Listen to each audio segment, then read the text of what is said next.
Alright, next thing we're going to do is we're going to replace the timing belts.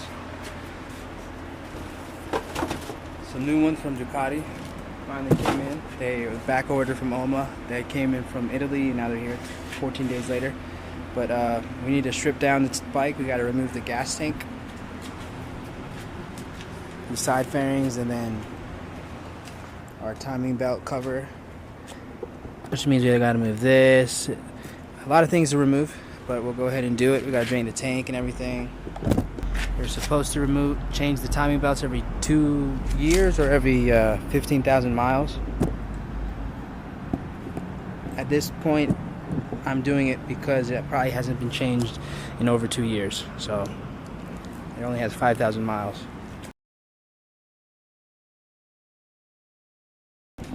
Little trick of the trade, there's a hidden fastener here that holds on my tank fairing. So it's right under there, don't forget to remove it.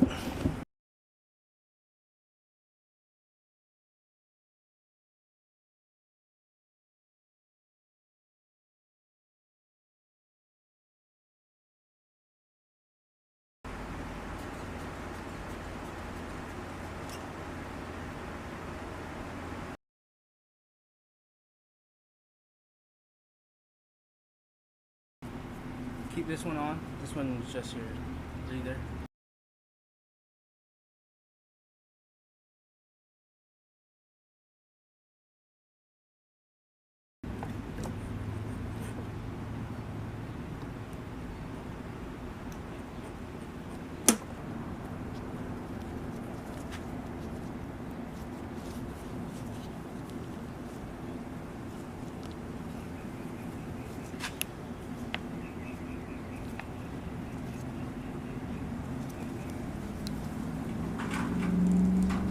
Squeeze and then just pull. There you go. That's it.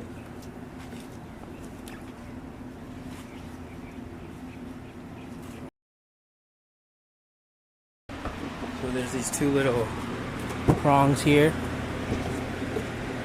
that slide into here. That's what holds the tank in. You kind of pull back and then you get your tank off.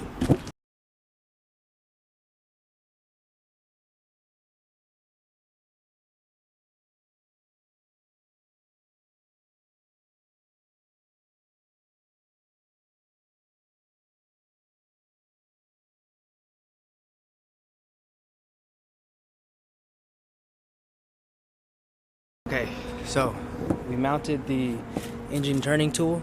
Next step is we're going to remove the spark plugs, remove the coil packs. Another spark plug is here. Go ahead and do that. So the coil pack on this side is a little bit more difficult. You see it right here. The radiator is in the way, so I think I have to remove this cowling. I might be able to just unscrew this guy and lift the radiator up and get my coil pack out.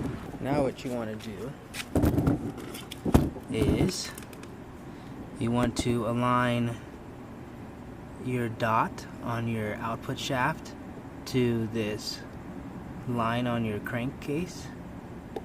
See it right there? And you can do that by turning your motor.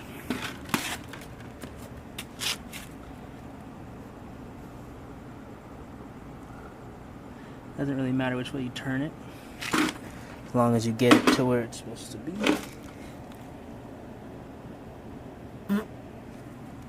At this point, your horizontal cylinder is at top dead center. You can see your T's on your cam are aligned vertically, and then you can see your T's on your vertical shaft. Top of the T, this part is at 5 o'clock. 1, 2, 3, 4, 5. 1, 2, 3, 4, 5. And your T here is at 3 o'clock. 12, 1, 2, 3. So this is at top dead center. This guy is on its intake stroke. So once your output shaft is aligned with your crankshaft, you're going to want to make marks.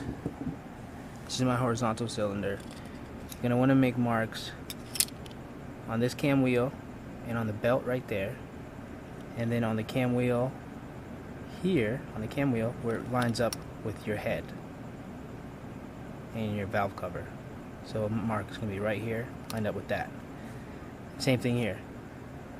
The valve cover, the head, I'm going to mark it there. Here's our white dot. You're going to mark this on the timing belt. Same thing with the vertical cylinder. Mark there on the cam, mark there on the cam, mark here on the belt. Notice that this white mark is not on the belt. So when you mark your line here from your head and your valve cover, also mark your timing belt.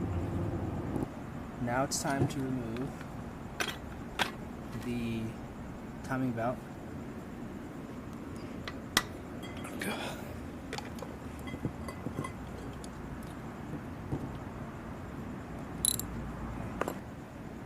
Pliers work great to hold it and turn this.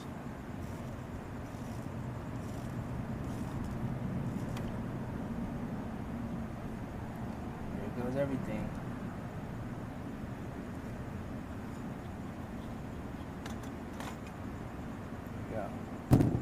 Now we need to mark the vertical timing belt to the output shaft. There's not really an easy way to line it up with this dot.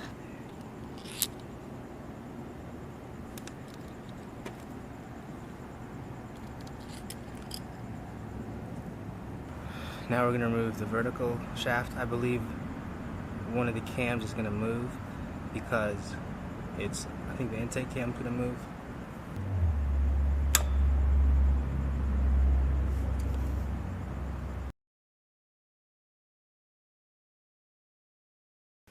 Alright, now that we got our markings done, I'm going to go ahead and transfer the marks from our old belts to our new belts. We'll start by creating a datum mark. So we would start with any mark, could be your beginning mark. This is the mark on the output shaft. So we can create that mark pretty much anywhere, and that'll be our datum, our starting point. So it'll be vertical, top, that way, right here. Okay? Now I want to get to this tooth, 26, 27, 28, 29.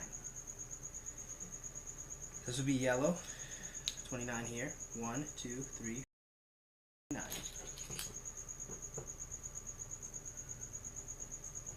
Okay. From that tooth, we're going to count on the inside of it to the inside of this. So 1, 2, 3, 4, 5, 6. This will be white. 1, 2, 3, 4, 5, 6.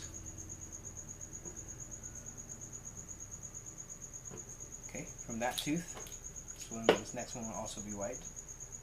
And counting the inside of the mark, 1, 2, 3, 4, 5, 6, 7, 8, 9, 10. 1, 2, 3, 4, 5, 6, 7, 8, 9, 10. Okay.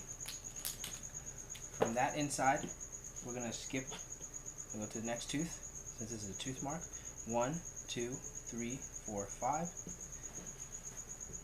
1, 2, 3, 4, 5. It's kind of. Now we're going to reinstall our new belt. I'm going to feed it through, get everything lined up. See how good.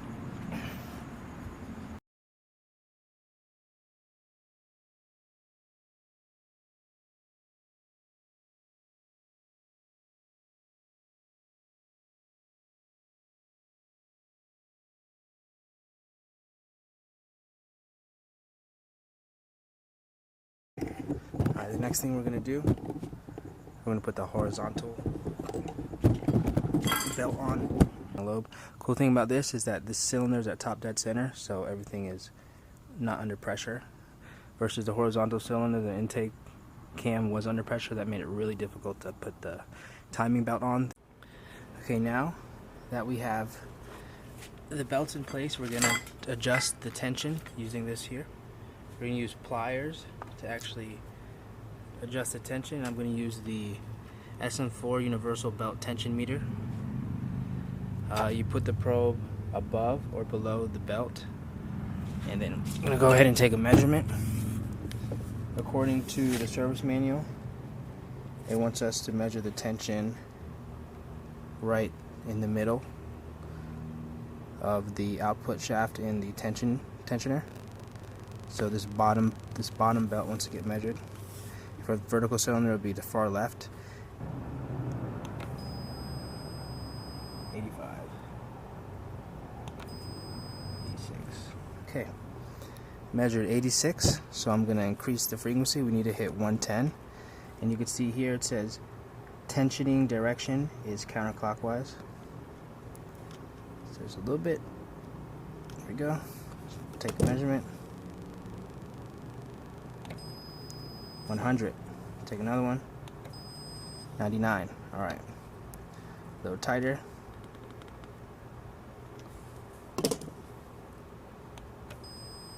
116. Again. 115.